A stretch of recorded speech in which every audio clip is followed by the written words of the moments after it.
Hey guys, this is Shane and welcome to my Curator of the Lost channel. Today I'm going to show you finds from a single estate sale here in town. This was about a week ago, just right before I went to Milwaukee. I was able to hit this sale. It was on their, I guess they're next to the last day, so they were supposed to be doing 25% off. I'll give you more on that in a second. But I found some cool books. There were some fishing books, some couple of really cool German posters I'll show you. I may just end up keeping those for myself, but you know, had some good stuff. So before I jump in, I'd like to say thank you for the channel support, your comments, all the likes, longtime viewers, new viewers. Appreciate the support. And you know, like I always say, you know, hit subscribe. We'll just we'll keep doing this, see what happens. So with that, let's jump into the finds. So this estate sale, I like this estate sale company. They're good people. They're nice. They do a really good job of organizing things. They bring in shelving and organize things. And what's funny is they were saying 25% off, and I bought some things, and there were lots of magazines I was interested in. And even then, the next day was supposed to be 50% off. And I was trying to make a deal on the magazines, but they're like, no, the percent off is only for items less than $2. If it's over $2, there's no discount. And they wanted $1 each for the magazines. I'm like, there just wasn't enough meat on the bone for me to worry about it to try, you know. So anyway, the hardbacks were $2 and paperbacks were $1 at this sale. So I'll break away first and show you the kind of the layout of a couple of the rooms where all the books were, where I found stuff, and then the posters. Then I'll show you the books. So let me break away and show you this, and you can see the layout. So here we go. All right, so here's like the big living room area. The company had brought in all these shelves. There are a lot of fiction books in this area. I found like one book on those shelves, and then there were some shelves here in the back that you can see that I found. That's where I found a lot of stuff. Then down in the basement, there's a small bookcase where I found all the fishing stuff. So that was really cool, and the posters. All right, you can see, you know, it's good shelves, organized, lots of books options, and so the posters I found. Okay, so the first poster, it was rolled up on a shelf, and it was. It looks like there are lots of travel things in this. You could tell the people had really started probably traveling to Europe in the maybe around 1980, early 80s. They had some travel books, you know, like the Let's Go books and things like that. And there was lots of German, you know, so they had some good steins there, but they were really overpriced from Oktoberfest, from probably 20 years of Oktoberfest. It must have been, I don't know if they win every year. I mean, that'd be great. But there was this Lowenbräu festival poster with a menu. And I just thought I liked it. It was cool. So you'll see the inset on it. I thought it was awesome. And I actually got that for $1. And then the second one, the colors are so good on it. It's from the, it's talking about this electric train. It's from Oberammergau. It's kind of close to, it's a beautiful town. That's where they do the Passion Play, and you'll see that on the poster too. It's every decade, you know, they do the Passion Play. It actually got interrupted by COVID, so I don't know if they're gonna throw one in, but it's every decade, right? Every 10 years is all they do it.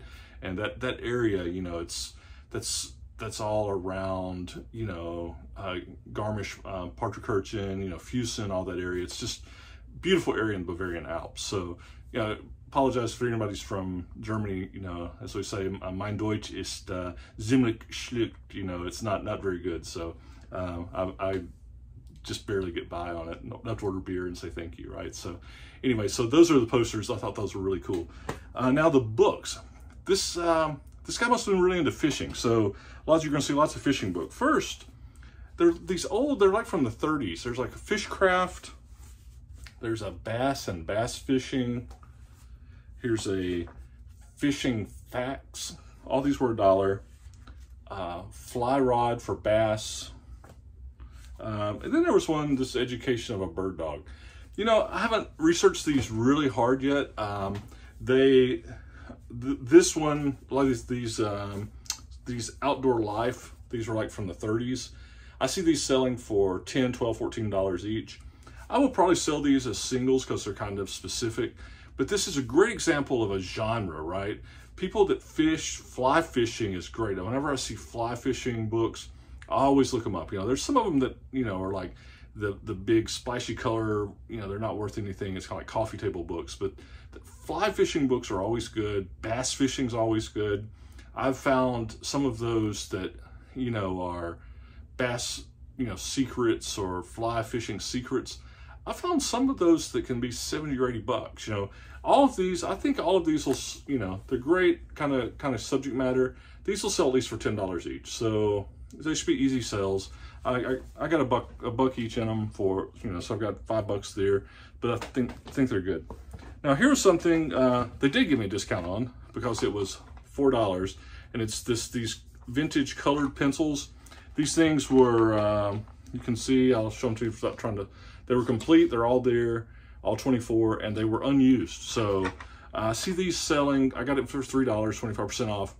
I see these selling for 25 to 30 bucks unused. So this is also something I look for, especially, you know, vintage mechanical pencils, crafts that are unused. They can bring, because the stuff's really expensive, right? So when you see this stuff, check it out. It sells. So pick these up. This was in the basement area. So were those fishing books I just showed you.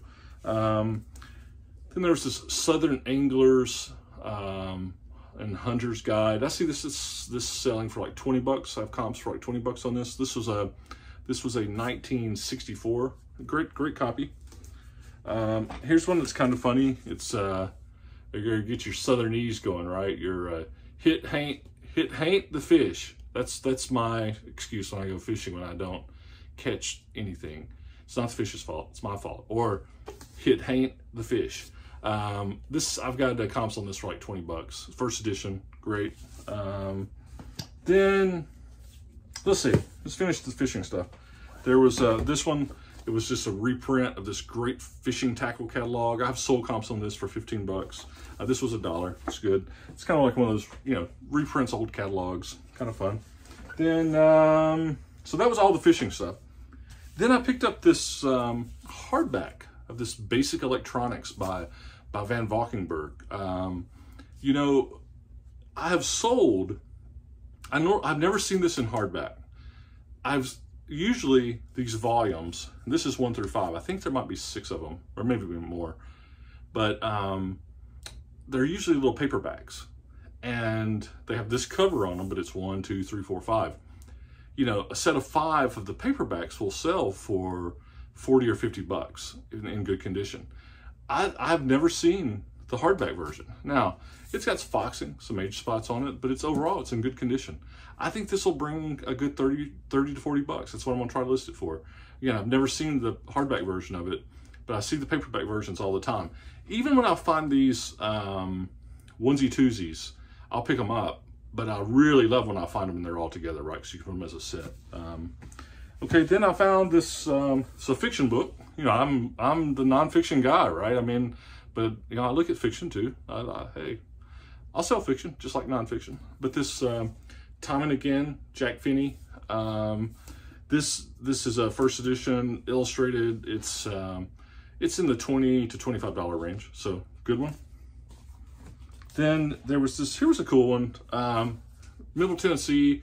You had the Nashville Banner. You know, growing up in Tennessee, you had the Nashville Banner or the Tennessean. You know, my dad always read the Tennessean. The Nashville Banner, I don't know. I don't know if it was, you know, more liberal or conservative. There were 2 papers there, right? But this is, you know, reprints of, you know, bylines by this James Slaughter or Stallman guy, right? So I see one of these listed for 75 bucks. I don't think it'll bring that. I think it could still bring 30 or 35. Again, for $2 for hardback. Good. Then here's one that messed up my camera. Sorry. Have to be careful. Here's one. Okay, so here's a, I'm not gonna edit that out because if you've watched my videos for any length of time, you know, you may not know this, or actually if you watch my videos, you probably do know this. My videos are like one takes. I start, I take them. So what you see is what you get, right? So I don't do editing. I don't clip them in. It's what you see is what you get. So, you know, sorry YouTube, sorry subscribers if that's just the way it is. Anyway, here's one. I don't have comps on this yet. I haven't finished researching it, but The Weather is Great. Wish You Were Here. This is from Cookeville, Tennessee. Postcards from Cookeville, Tennessee. You know, it reprints its, you know, reprints all these vintage postcards from the Cookeville area. Cookeville, if it's between Nashville and Knoxville, Tennessee Tech's there. It's where I went to school in the 80s, Tennessee Tech. Great engineering school, but hey, this I hadn't researched it, but I think it'll bring, you know, 15 or 20 bucks. And then the last one, see this thing brings, it's this art of James Christensen. He was a real big, you know, definitely in the 90s, maybe 80s to 90s, but kind of did these kind of mythical kind of creatures. I see this listed for, I see sold comps on this for 35 to 50 bucks. So I think it's a good one too. So, you know, that's for $2. It'll at least bring 25. So that's it. That was it from the estate sale. It was actually, I would have bought more if they would have dealt with me. But like I said, there were some good magazines there, but I just can't, you know, most time magazines, I'm into them for 20, 25 cents and bundle them for all the effort. I just couldn't pay $1 each for them. Took too much off. So anyway, it was a good sale. Got some good finds. Hopefully you are too. And you know, like we always say, see cool, buy cool, and then list it and sell it. So anyway, thanks again. Subscribe. We'll keep doing it, and we'll talk to you soon. Bye.